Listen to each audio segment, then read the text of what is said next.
Bueno, primero que nada, bienvenidos y bienvenidas a cada clase de repaso de PCB con la profe Soledad Ríos. De agradecerte a vos, Soledad, y a toda la cátedra en general por la predisposición, por poder generar y brindar este espacio junto a nosotros, también entendiendo la importancia de poder generar espacio en donde, nada, seguir organizándonos para llegar de la mejor manera a los finales y a cualquier instancia que tengamos.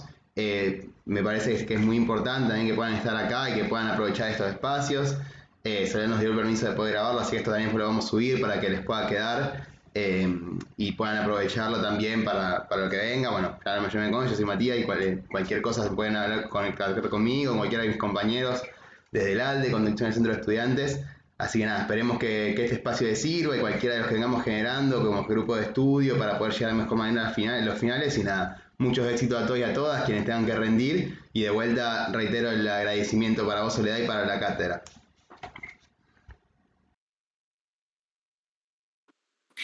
Bueno, buenísimo por invitarnos, ¿no? Y por generar estos espacios también, ¿no? Que siempre nos vienen bien tanto a los docentes, ¿no? Como a los estudiantes poder encontrarnos. Aunque continuemos con esta modalidad, bueno, es una manera, ¿no? Que seguimos encontrando para esto. Bueno, un poco la invitación tiene que ver con esto, me decían, con un repaso general, ¿no? Para prepararse para el final. Pero me parece que lo importante es, primero y antes que nada, poder escucharles, ¿sí? ¿Qué les interesa? ¿Cuáles son los puntos que consideran por ahí que les gustaría que trabajemos hoy?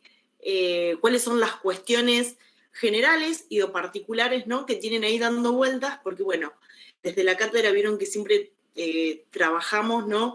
Esto de la pregunta, la inquietud, es lo que mueve, ¿no? Y motoriza también, bueno, esto, no solo seguir aprendiendo, sino más que capitalizar los conocimientos, es hacer de los conocimientos su transmisión, ¿no? Entonces, bueno, la voz de ustedes acá es importantísima como para, bueno, saber por dónde andan y, bueno, qué es lo que más o menos están necesitando para guiarlos.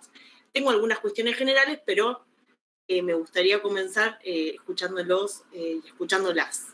Así que quien se anime a tirar alguna puntita, estaría re bueno. Lo pueden escribir y también, bueno, por supuesto, activar el micrófono y si activan las cámaras, como lo hace Josefina, mejor. Así también los puedo y las puedo ver y no quedo sola acá de este lado. Ahí va, gracias Elina.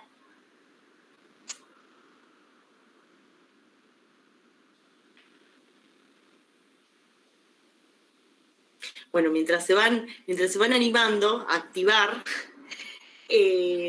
decirles como una cuestión de suma importancia para nosotros, que es el programa de la materia, ¿sí?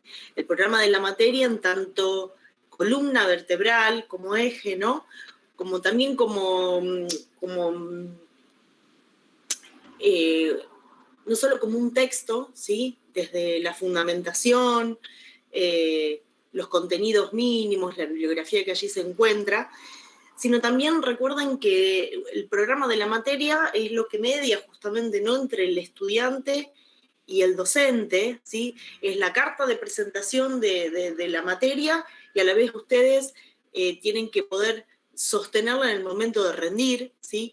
Con esto quiero decir que no se va a preguntar ni se va a solicitar ningún contenido que quede por fuera del programa, como bueno, también la responsabilidad y la parte que a ustedes les toca es poder manejarse dentro de ese programa tal como lo propone la cátedra, ¿no? Con un ida y vuelta, digamos, no como unidades estancas, ¿sí?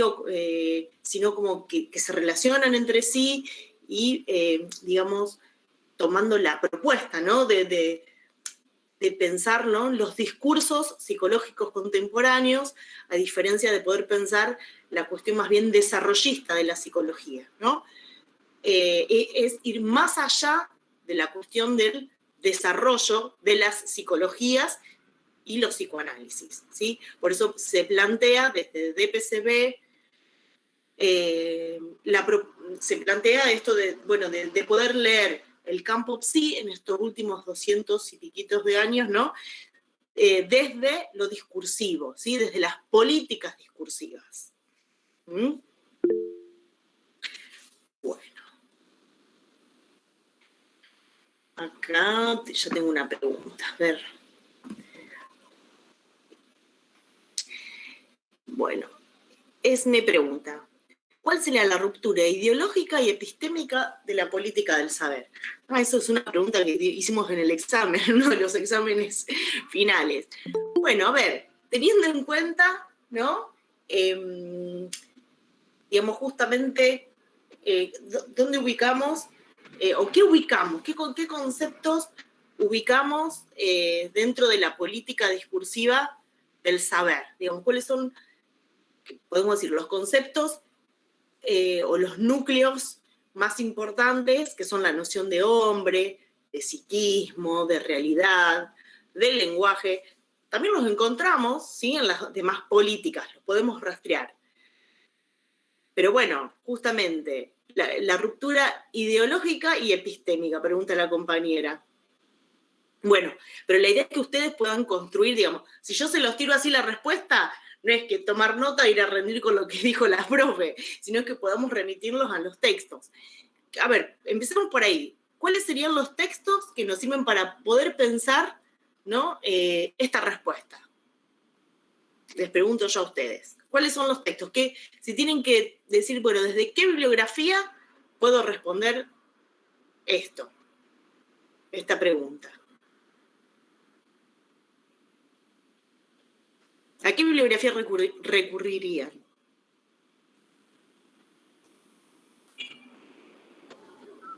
Yo lo pienso desde, perdón, buenas tardes, yo lo pienso desde los discursos. Justo hoy estaba con unas preguntas, que esto de los trabajos prácticos, que era como para ir, digamos, relacionando los temas, y bueno, en donde ahí se planteaba la concepción de hombre, del psiquismo, la conciencia, los métodos que se utilizó, digamos, cómo fue surgiendo, y lo pensaría ahí desde esa ruptura, o sea, se me ocurre en este momento, no sé si está bien. Está bien, la ruptura discursiva, a ver, recuerden, está bien. Como textos base ahí tenemos fíjense que trabajamos la interpretación de los sueños, ¿sí?, donde ahí tenemos el descubrimiento del inconsciente, ¿sí?, donde ubicamos que justamente ese descubrimiento viene a romper con la razón occidental, ¿no?, donde se marca un antes y un después, digamos, un punto sin retorno, ¿no? El descubrimiento del inconsciente ubica entre finales del siglo XIX y principios del XX, digamos, un modo de leer la realidad, y por lo tanto el hombre, ¿sí?, en sociedad de una manera ya distinta. Lo querramos aceptar o no, estemos de acuerdo o no. Y eso también es no solo una cuestión epistémica, sino que lo epistémico hace lo ideológico, ¿sí? O lo ideológico hace lo epistémico. Tendríamos que ver ahí, ¿no?, ¿sí? Esa determinación no es para un solo lado, sino que se sobredetermina, ¿sí? El descubrimiento del inconsciente, por eso digo, ahí el texto, la interpretación de los sueños es un eje. Un poquito, ¿sí?, unos años antes tenemos el caso Ana O, ¿sí?, donde es el antecedente, podemos decir, o esos estudios, ¿sí?, sobre la histeria vienen a ser el antecedente directo, la antesala, ¿no?, para romper el modo en cómo se venían leyendo, ¿no?, al menos los sufrimientos o los padecimientos histéricos, en este caso los síntomas, ¿sí?, a propósito de esta enferma, ¿no?, que atiende Breuer y que sostiene ese tratamiento, y se lo comenta Freud, ¿no?, porque bueno, lo sometía a determinados tipos de interrogantes, de inquietudes, ¿no?, donde, bueno, esa consulta con Freud hace que promueva, ¿no?, la escritura de los estudios sobre la histeria. Y ustedes van a ver ahí que hay varios prólogos, o sea que no se escribe de un tirón, hay una comunicación preliminar donde se ubican las discrepancias y diferencias, ¿no?, que tienen tanto Breuer y Freud al pensar, ¿no? Al pensar, cuando decimos pensar, es sostener un posicionamiento ideológico, por lo tanto epistémico, con respecto a la etiología de la histeria, ¿no? Y ya tenemos también esta diferencia que es muy importante.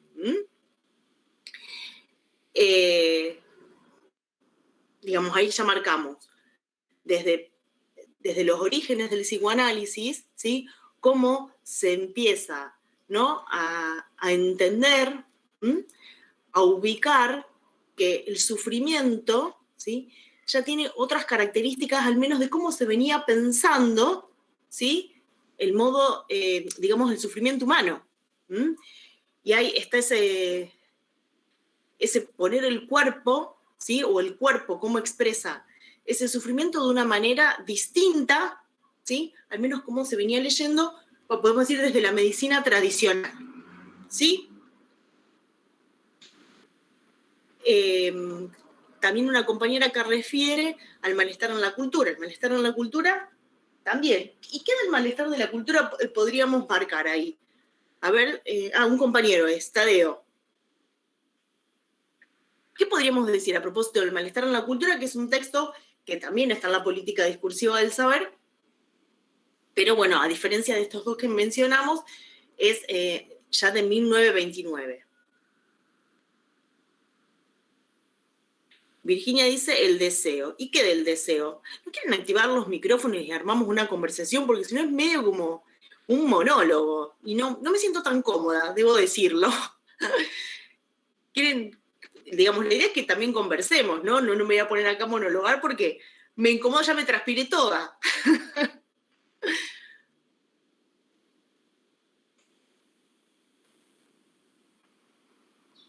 Soledad, tengo una Sí. consulta. Dale. Recién ahí dijiste que el texto, digamos, está incluido, capaz es una pregunta muy, muy obvia, está incluido en las políticas del saber. O sea, como para hacer, ¿qué texto en cada política está bien determinado? ¿Me explico? Espera, no, dale, volví a preguntarme, a ver. O sea, vos recién dijiste que el malestar de la cultura estaría incluido dentro de las políticas discursivas del saber, o sea, como texto, ¿cierto? Sí.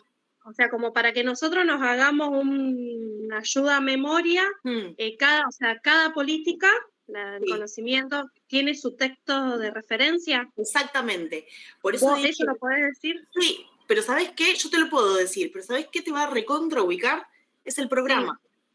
Bien, listo. Fíjense que, por ejemplo, la unidad número 1 introduce la cuestión de las cuestiones generales, ¿no? Que decimos, la cuestión de la ideología, ¿sí? Lo político, lo discursivo, a diferencia del desarrollo, ¿sí? De la cuestión, de la perspectiva desarrollista. Ubica a los grandes iniciadores, ¿sí?, en el siglo XIX, y vemos las políticas del discurso, aprendizaje, conocimiento y saber, bueno, se leen desde el siglo XX, ¿sí? La semblanza sería una del siglo XIX, donde tenemos los grandes iniciadores, y en el siglo XX las políticas del discurso, ¿sí? Entonces, en la unidad número 1, en la unidad número 2, vemos el reduccionismo biológico, el hombre animal reflejo, ¿sí? Entonces, bien, ahí está. Ahí ya me ubiqué. Sí, ya está. Perfecto. Gracias. Después, en la 3 y en la 4 tenemos todo lo que es la política discursiva del conocimiento, ¿sí? El hombre en relación a la cognición. Y en la unidad número 5, la política discursiva del saber. Entonces, todos los textos que están dentro de cada unidad responden a esos contenidos mínimos. Por eso la importancia de leer un programa, ¿sí? Porque aparte, ustedes pueden ir a rendir con no es que pueden, estaría buenísimo que todos vayan a rendir con el programa de la materia, que estén ahí con el programa, porque es un documento público, ¿sí?, que, insisto, nos sirve tanto a los docentes, porque lo construimos nosotros, en nuestro caso nuestra cátedra realmente es una construcción, teniendo en cuenta el plan de estudios y los contenidos mínimos que nuestra materia tiene que tener, pero es una construcción de los puntos, y la elección de la bibliografía, ¿sí?, que está ahí, que no es ni casual ni neutral, ¿sí?, sino que tiene toda una tendencia, ¿sí? Esto es el recorte que hacemos y la selección que hacemos de esa bibliografía es ideológica y por lo tanto hace, podemos decirlo, a lo político y también una economía, no solo monetaria, sino libidinal, podríamos decir. Ponemos mucho ahí en ese recorte que hacemos. Esto es, la bibliografía que está ahí no es casual, no es que, dijimos, bueno, esto nos gustan, sino que tienen una afinidad absolutamente atravesada por la transferencia, ¿sí? Digo, que le podemos decir que haya una DPCA y una DPCB, esa ruptura también es, ¿sí?, epistémica e ideológica, ¿sí? Tal como podemos ubicar el descubrimiento, ¿no?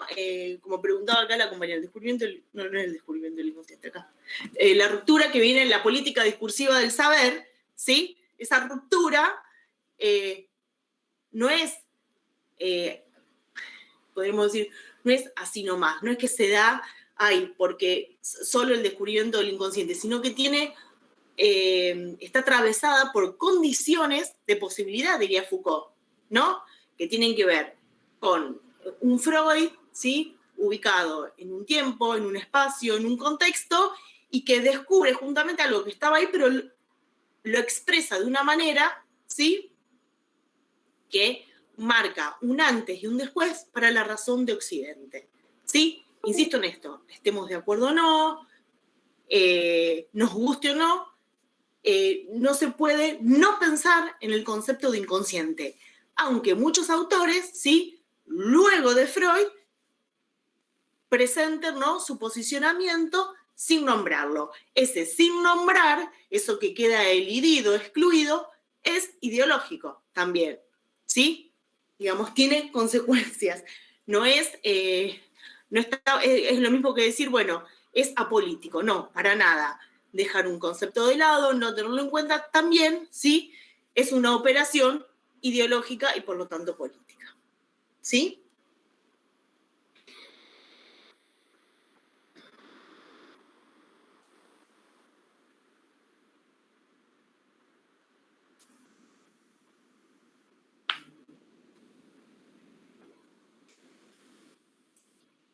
Por eso,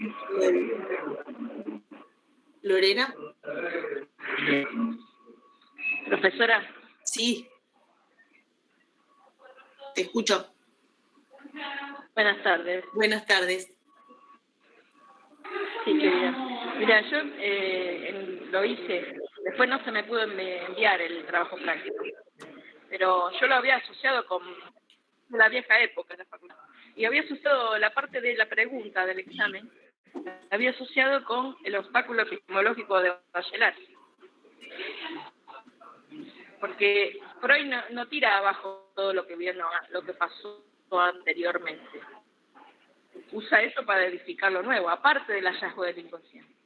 Y lo asocié también, en la respuesta, a que el inconsciente, no es solo, el hallazgo del inconsciente, no es solo una herida narcisística, digamos, digamos, no es solo un obstáculo epistemológico, no es solo una cosa nueva, sino que es una herida, como dice Freud en algún texto que no recuerdo ahora, una herida narcisística a la humanidad directamente, porque es el saber no sabido que nadie se banca, digamos. Entonces, con otras palabras, por supuesto, lo redacté como respuesta. Pero por eso lo asocié a varios autores, ¿no?, que incluso no digo no lo veo yo en DPC el programa, pero como vi Bachelard en alguna época, facultad, lo asocié también. No sé si se bien. Está bien, está bien. No sé si se entiende. Sí, está muy bien, digamos, y es una manera... Me vas a ver seguir porque es de otra época también. Está muy bien, digamos, y está bueno que puedan recurrir, digamos, a otros autores. Pero dentro de la bibliografía de cátedra, para los que están más acá, también, digamos...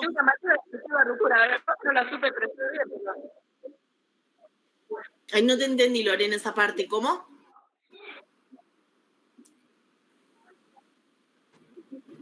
No te escuché lo que dijiste al final, Lorena. La segunda intervención.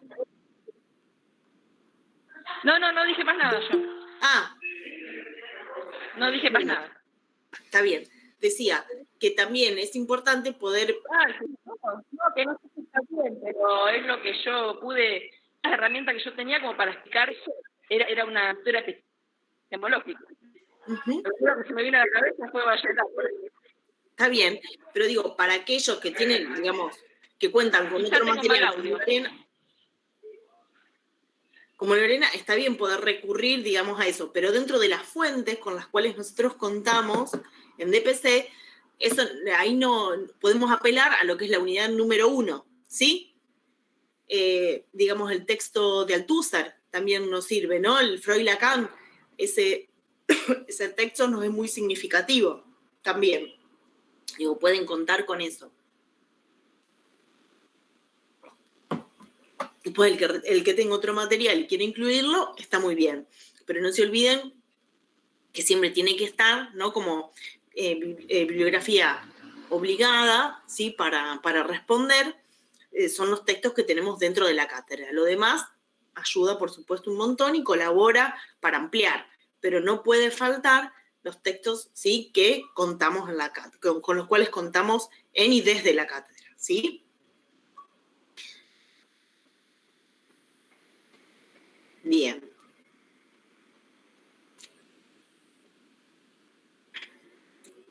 Bueno, una indicación, ¿no? Para cuando tengan que preparar alguna temática, algún tema que les interese y demás, siempre estén atentos, ¿no? Por eso digo, leer el programa y fundamentalmente, vale la redundancia, la fundamentación, ¿sí?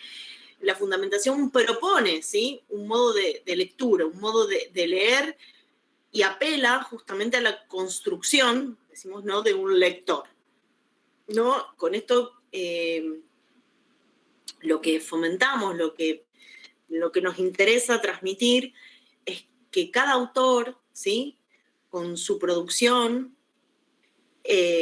particular, por supuesto, lo puedan pensar, ¿sí? Y lo puedan transmitir en el momento que van a rendir, no un autor con su producción en sí misma, sino siempre teniendo en cuenta esto que decíamos de Freud, lo mismo, teniendo en cuenta sus condiciones de posibilidad, ¿no? Para poder pensar que cualquiera de los grandes iniciadores o los representantes dentro de cada política del discurso, sí, qué sé yo, Pavlov, para tomar como ejemplo, bueno, esto de que se topa con la ley del reflejo condicionado, ¿no? Bueno, y ahí, a partir de ahí se produce, bueno, la ley, podemos decir, de el reflejo condicionado, qué consecuencias tiene para Pavlov, y no solo para Pavlov, sino también que él allá en Rusia, ¿no? Y un tal Watson, y luego un Skinner, ¿no? Desde el conductismo y el neoconductismo, respectivamente, bueno, tomen, ¿sí? Estas leyes, este condicionamiento clásico que, insisto, Pavlov descubre, ¿sí? O se topa con él a propósito de experimentar, con perros y con otro interés. Bueno, ¿cómo esto hace de esa ley, ¿no? Una escuela, que es el conductismo? ¿Qué función cumple en Estados Unidos? ¿En qué momento? ¿Sí? ¿Qué se desprende también, ¿no? De esa producción y que vuelta, ¿no? O esto de lo que agrega, lo neo, ¿no? La novedad que se agrega en el neoconductismo con Skinner, con el condicionamiento operante, ¿qué consecuencias tiene, ¿no? Para pensar al hombre en situación, ¿no? Un hombre reducido, ¿sí? A lo biológico, donde la conducta va a ser el núcleo epistémico de esta política del discurso, ¿no?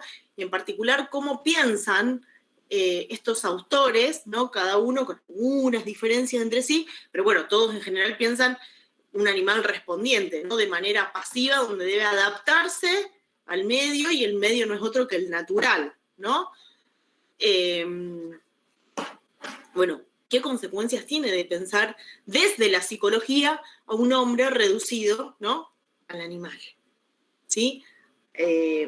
Al par, podríamos decir, estímulo-respuesta, donde, por eso decía esto del neoconductismo, donde ahí hay algo que se puede agregar o quitar al ambiente para que se sostengan determinadas conductas, ¿no?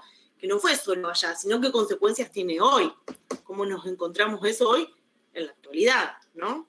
Que no está solo, no es que quedó perimido, sino que también sabemos, ¿no? Que funciona, Entonces, lo mismo para la política discursiva del conocimiento, y como antes decían, bueno, esto del descubrimiento del inconsciente, ¿no? El malestar en la cultura, ahí después vi que agregó, dice, el deseo atravesado a través de las diferencias de ser sociales y el otro. Sí, pero hay que ver, digamos, ¿no? Si lo pensamos tan esquemáticamente, o el malestar en la cultura, digamos, tal como lo propone Freud, ¿no? Ese malestar que es el precio que pagamos por humanizarnos, ¿no? Que hay algo de la falta, de la diferencia, ¿no? Que justamente el lenguaje no puede decirlo todo, el otro nos determina, nos constituye, pero a la vez, bueno, tiene un límite, ¿no? Y ese límite, esa diferencia es lo que nos permite, nos habilita a desear, ¿sí? Entonces, bueno, el malestar en la cultura ya vemos que no es lo mismo que la no adaptación del aprendizaje, ¿sí? Y la no adaptación también, ¿no? De otro modo, porque es una adaptación, podríamos decir, activa en la política discursiva del conocimiento, a diferencia de la política discursiva del aprendizaje, donde es una adaptación pasiva al medio. Cuando decimos activa en relación a la política discursiva del conocimiento, estamos hablando de que ahí hay un hombre, ¿sí? Que entre ese estímulo y esa respuesta, ¿qué ubicábamos? Un procesamiento, ¿sí? De la información, que no solo responde de manera automática, mecánica, como en la política discursiva del aprendizaje, sino que es un hombre que además procesa la información, ¿sí? A nivel consciente, ¿sí? Ahí tenemos la noción de representa acción, o sea, se representa esa acción en la conciencia. En ese sentido apelamos a esa actividad del sujeto, en ese inteligir inteligente, ¿no? Pero de todos modos no deja de ser una adaptación. En la política discursiva del conocimiento, del saber, vemos que nada parecido a una adaptación encontramos, sino más bien que nos encontramos con el malestar, ¿sí? Como consecuencia, más que una adaptación. Y con eso, bueno, es que se puede hacer algo porque es lo que da cuenta de que hay deseo. Les decía hace un ratito esto de poder pensar a los autores no en sí mismos, sino en relación a sus condiciones de posibilidad, y también para poder pensar las relaciones, las diferencias, los contrapuntos, no solo con los autores dentro de su misma política discursiva, sino también que puedan diferenciarlos, ¿sí? De las demás políticas del discurso, ¿sí?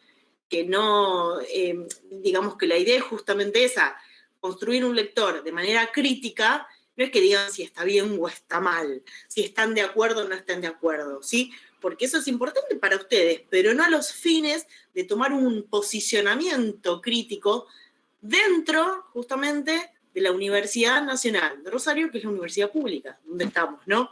Entonces, acompañarlos a que puedan construir desde ahí, o sea, que vayan más allá, ¿no? Del juicio de valor. Poder decir, bueno, estos autores los ubicamos dentro de esta política discursiva y podemos fundamentar en líneas generales por qué. Y ese por qué, por eso les decía, bueno, hay núcleos que son claves para todas las políticas discursivas, que es poder pensar la noción de lenguaje, de hombre, de psiquismo, el lugar para el error o el equívoco, ¿sí? Eso que no anda, cómo se sostiene la realidad, cuál sería lo voy a decir así, terapéutica en líneas generales que se podría llevar adelante desde determinada política discursiva.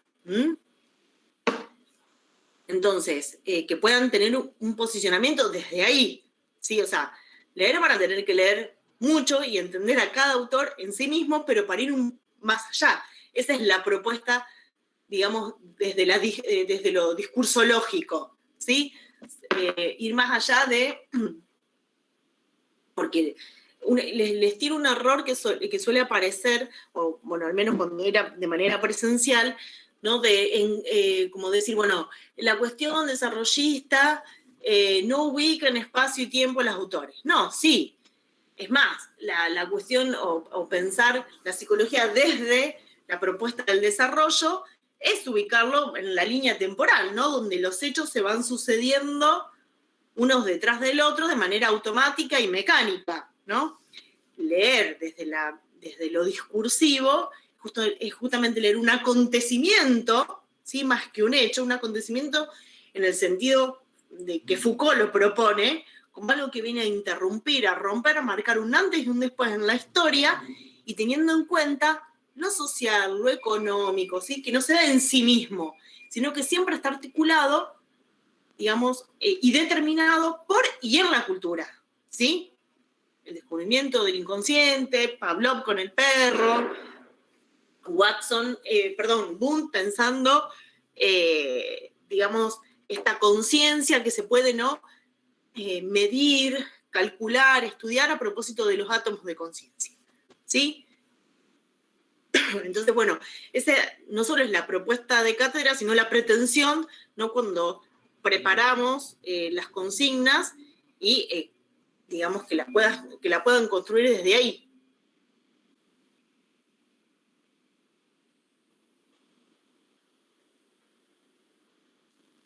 Profe, tengo una pregunta. Por ahí saliendo un poco más de las 3 políticas. En los 3 seminarios, los que vimos al principio, cuando habla de la política, de como los 3 ejes y las 3 dimensiones que ocupan lo real, lo discursivo y lo ideológico, no termino de entender a qué hace referencia cuando habla de lo real.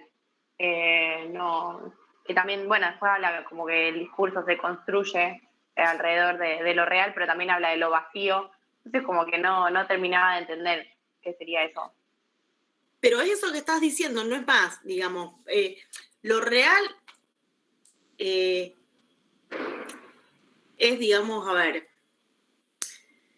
eso que no está y por lo cual podemos hablar, ¿sí? Digamos, esa falla que nos permite encontrarnos, ¿sí? El no entender, ¿sí? Ese agujero es lo que nos permite construir, podríamos decir. Si estuvieran las cosas dadas de antemano, no tendríamos nada, o sea, entenderíamos todo, sería, ¿no? No tendríamos que recurrir a esto que vos decís, bueno, a ver, la dimensión de real es como podemos decir, ese agujero que está, por estructura hay una pérdida, ¿sí? Que es insalvable. A partir de ahí se empieza a construir todo desde qué, bueno, podemos decir lo ideológico y lo simbólico, ¿sí? Que los atraviesa, pero es a propósito de que hay un agujero. ¿Cómo sabemos que hay un agujero? Y por los bordes, ¿sí? O sea, no, el agujero que lo circunscribe, y bueno, el borde. Ahí tenemos la dimensión real, el borde, eso que lo intenta simbolizar, lo muerde todo el tiempo, pero nunca lo alcanza, ¿sí? Porque las palabras siempre se quedan cortas, y a la vez, digamos, lo ideológico, que eso que se dice, no se dice desde cualquier lugar, ¿sí? Cuando yo pienso, yo opino. Sos pensado, sos opinado y hablas desde ahí. Ese yo, digamos, poco tiene que ver con vos, sino que es esa construcción, ¿sí? De la cual nos vamos apropiando, que la tomamos bueno, desde las, diría Althusser, ¿no? Desde los aparatos ideológicos del Estado. La familia, las instituciones, ¿sí? Bueno, la escuela, como una de ellas, eso es, ¿sí? Están siempre atravesadas, no se puede pensar una dimensión sin la otra, ¿sí? Se habla porque hay un vacío, si no, no necesitaríamos hablar.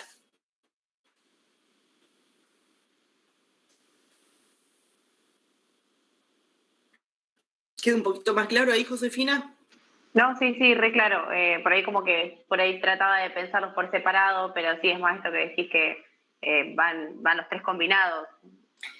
Sí, tienen, podemos decir, que toma los atributos del nudo Borromeo, ¿no? Que a diferencia de las anillas olímpicas, ¿no? Que se van enganchando unas a otras, el nudo Borromeo tiene esa característica de que se enlaza de tal modo, ¿no? Claro. Por arriba y por abajo uno de otro, que al desatar cualquiera de las anillas se desanudan las 3.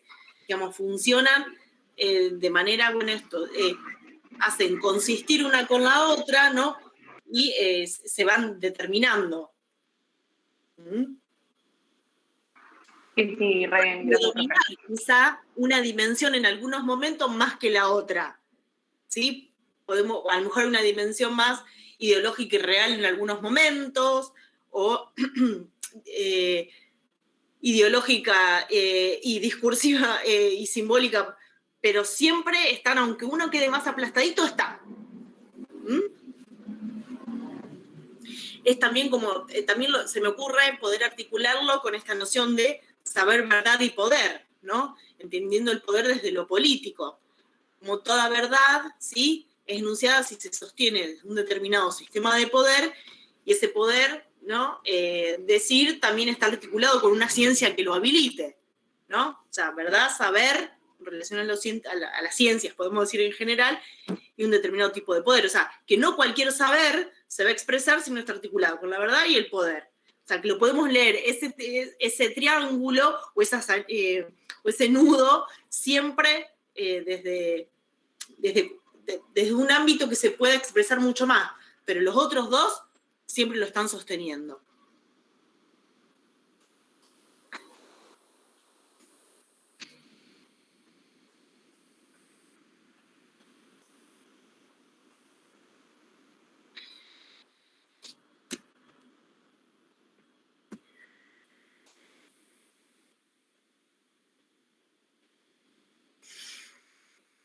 Bueno, y de todos ustedes, ¿quién se va a presentar ahora en la próxima mesa? Yo estoy intentando. Yo también. Ya estoy preparada, vamos a ver si llegamos. Bien. Ya me anoté, así no me arrepiento. Bien, bien. Estoy esperando la nota del último examen todavía, a ver si necesito escribirme ahora o qué. Sí, bueno, estamos en eso. Yo calculo que esta semana ya van a estar las notas. Yo los leí, ahora tengo que terminar de clasificar. Vienen más o menos. Recuerden que para responder a las preguntas hay consignas y las tienen que respetar, ¿sí? Eso es importante. De la extensión, ¿sí? El modo en que pueden tomar citas desde la bibliografía, como dirías, a libro abierto. Lo que tienen que hacer es articular, por eso insistimos mucho en que no se queden, ¿no?, estudiando cada autor en sí mismo, sino que puedan ir y venir y preguntar.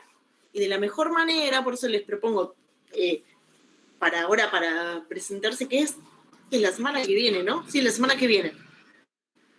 Que nos usen a los docentes, que nos aprovechen para conversar, ¿sí? Yo entendí esto, entendí lo otro, como dice Josefina, me quedo acá. Una vez que se escuchan, ya empieza a tomar realmente otra dimensión y otro sentido para ustedes, porque leer solamente, si bien es importantísimo leer todo lo que haya que leer, también esto de la conversación, ¿no?, permite inscribir toda esa acumulación de información de una manera distinta, ¿sí? Entonces, aprovechen las clases de consulta. Hay un montón de clases de consulta en nuestra materia, desde las 8 de la mañana hasta las 9 de la noche.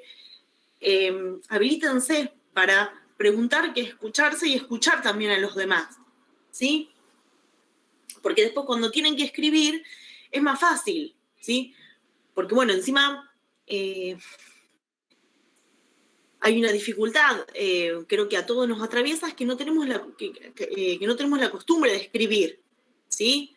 Entonces, bueno, ensayar eso sin haber atravesado el ejercicio de la palabra es aún un poco más difícil, ¿no? Pasar del pensamiento solo a la escritura, como que ese paso intermedio que es el decir, el conversar, ¿no? Bueno, si falta, por ahí se complica un poco más. No para todos, digo en líneas generales.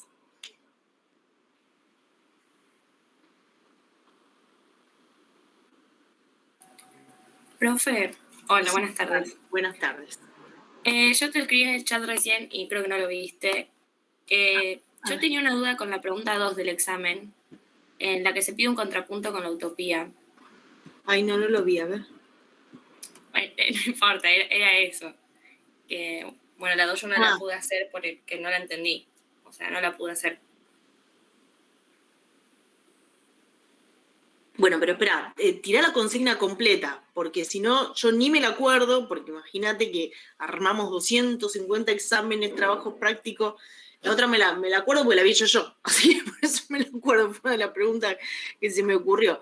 Pero, ¿tenés la pregunta ahí entera, Sí, completa? Sí. Dale. Dice, identifique un contrapunto con alguna unidad temática de la materia, desarrolle y fundamente. Bueno, viene con la parte hablando de la utopía. Lee la consigna completa, dale. Bueno, la utopía como un acuerdo tipo pacto interdiscursivo donde se pueda pensar un campo con todos aquellos que aportaron algo así para la comprensión de la experiencia humana, incluso sin irnos tan lejos en el tiempo, solo tomando un momento de este devenir, los desarrollos contemporáneos y la utopía del objeto encontrado. Y la 2 dice eso, identifica un contrapunto con alguna unidad temática de la materia. Uh-huh. Bueno, primero y antes que nada, digamos, es importante que puedan ubicar qué es la utopía, ¿sí? ¿Qué es la utopía? ¿Y qué textos podemos encontrar para responder ese punto? ¿Qué es la utopía? Sería un tipo de sociedad ideal. Por ejemplo, sí, Álvaro, claro que sí. Vieron, fíjense que los modelos sociales, ¿sí? Tal como aparecen explicitados en los textos de José Luis Comas, son sociedades utópicas, ¿no? Que tienden, pero una sociedad ideal. ¿Pero qué queremos decir con utopía? ¿Qué significa la palabra utopía?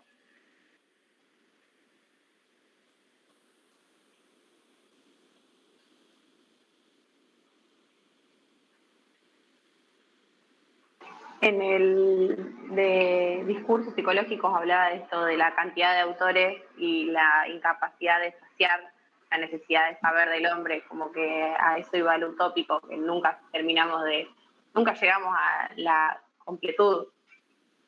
Uh-huh. Pero a la vez causa, ¿sí? Fíjense que me parece que está en la ampliatoria ahora, que está la obra de teatro de Samuel Beckett, Esperando a Godot, ¿no? Bueno, digamos, a ver, la utopía es como esto, como un lugar que no es un lugar, ¿sí? No hay un lugar para que se dé eso, pero sí, digamos, podemos ahí, más que nada, los textos que representan un modelo de sociedad utópica, ¿cuáles son? El malestar en la cultura, ¿sí? Podemos ubicar, con un montón de diferencias con el de Huxley, Un Mundo Feliz, y el de Skinner, el Walden 2, ¿sí? Entonces, a partir de ahí lo pueden responder desde los libros de lectura, o sea, de literatura, o los más literarios podríamos decir, como también con definiciones, esto de, bueno, ¿qué es un modelo social? ¿No? ¿Por qué tienden a la utopía? ¿Por qué, digamos, qué sería? ¿Por qué tender a la utopía? Porque no se pueden sostener, ¿sí? Porque es tan, como dice el compañero o la compañera, ya me olvidé, ideal, que es imposible que se sostengan. De hecho, nuestra sociedad está atravesada por los 3 modelos que nos propone Comas, ¿no? Por el modelo tecnocrático, logocrático y deseocrático. Ninguno en sí mismo funciona, ¿no? Sino que tenemos esa mixtura. Entonces, ¿cómo pueden responder ese contrapunto? Desde donde se sientan más cómodos para responder desde esa bibliografía. ¿Está, Pilar? Sí, profe, gracias. Bien, de nada.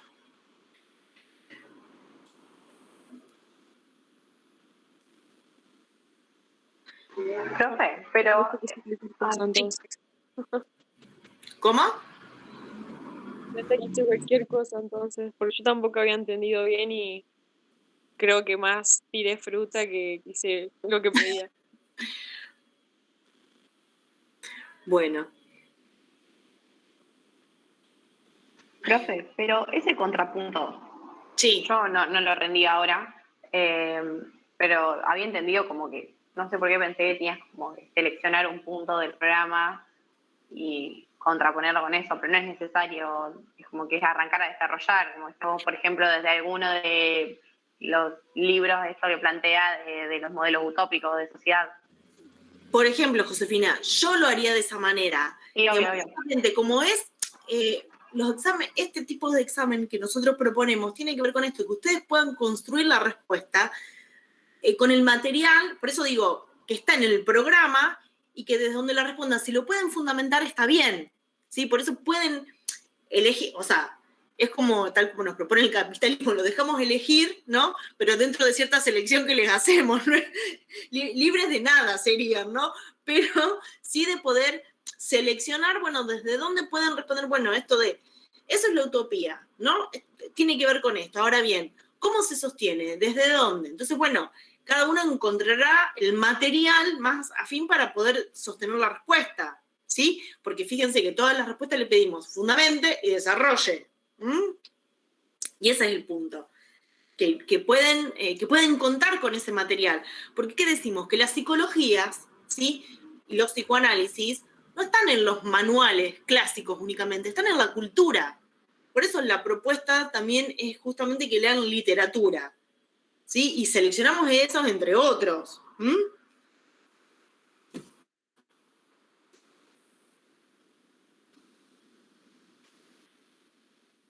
Yo acá tenía anotado en un costadito de utopía dividir un camino donde llegar, y más o menos es lo que estás planteando, digamos. O sea, cómo se puede llegar a un destino, pensarlo de diferentes formas, y bueno, a la utopía de qué, o sea, de la sociedad. Claro, y la utopía como un motor, o sea, porque justamente no hay un lugar a llegar, es el camino, ¿sí? Es el modo en que puedan expresarse, contar con el material, dar cuenta de, ¿sí? Y en este caso, o en el caso que nos aúna, es pensar a las psicologías contemporáneas. Esto es en los últimos, por eso les decía antes, en los últimos 200 y piquito de años. O sea, no es, digamos, en todos sus antecedentes y demás, sino es en ese recorte que hacemos, epistémico y también espacio-temporal, ¿sí? Es circunscribir, bueno, a la psicología en un determinado tiempo y espacio con algunos autores desde una perspectiva que es la discursología, atravesada por la ideología.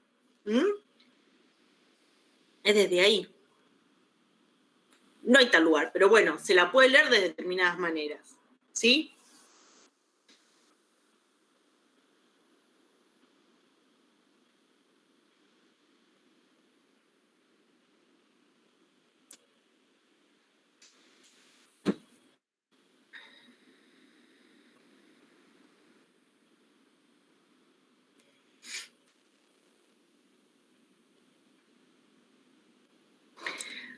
Y todos los que están acá son estudiantes de este año de la carrera. Hay algunos que vienen del año anterior. Digo, también para saber con quiénes compartimos este tramo.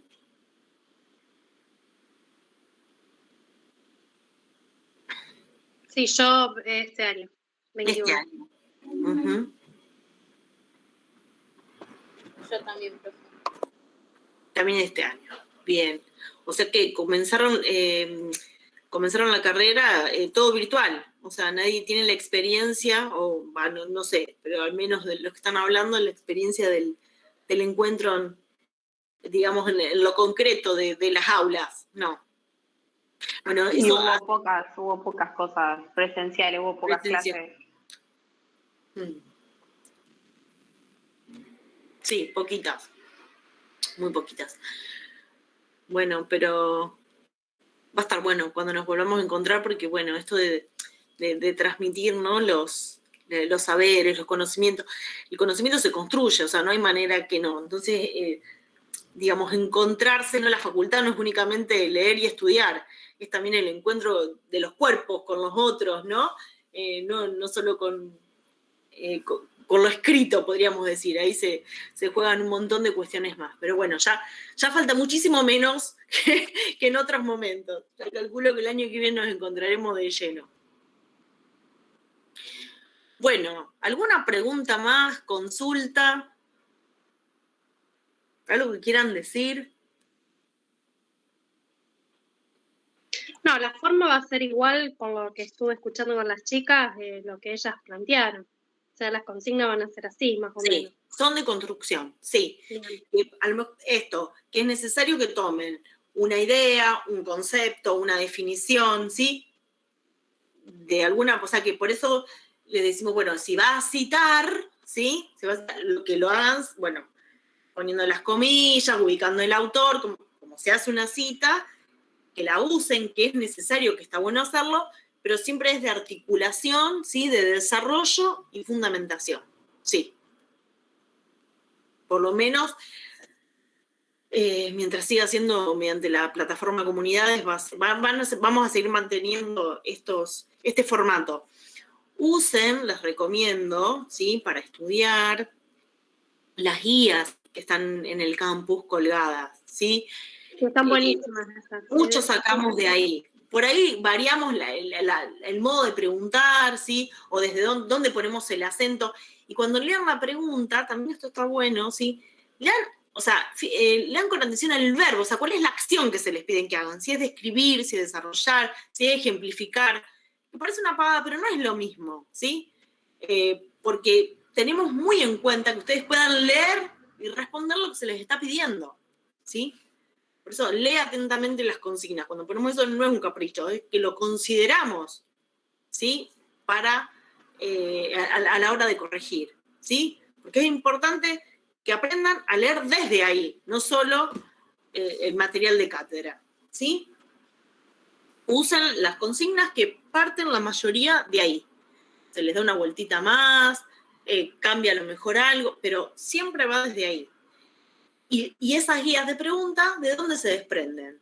Del programa de la materia, de los puntos, de los contenidos mínimos de cada unidad. ¿Sí? Fíjense cómo podemos leer, ¿no?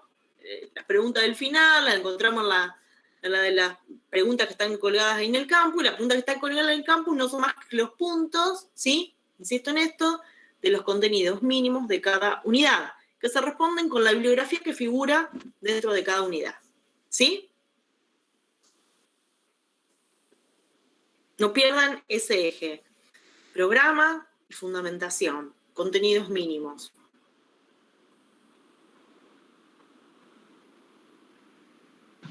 Bueno, genial. Entonces nos estaremos viendo. Bueno, nos veremos el martes próximo con algunos, con algunas y con otros. Bueno, cuando estén dispuestos los esperamos, ¿sí? No solo para rendir, sino también para las consultas. Todo lo que consideren. Hoy hay otras clases también, así que aprovechenlas. ¿Estamos? Listo, saludos a todos. Chao, gracias, profe. No. Saludos, gente. Espero que le haya servido. Adiós. Gracias, profe. Bueno, de nada. Chau, chau.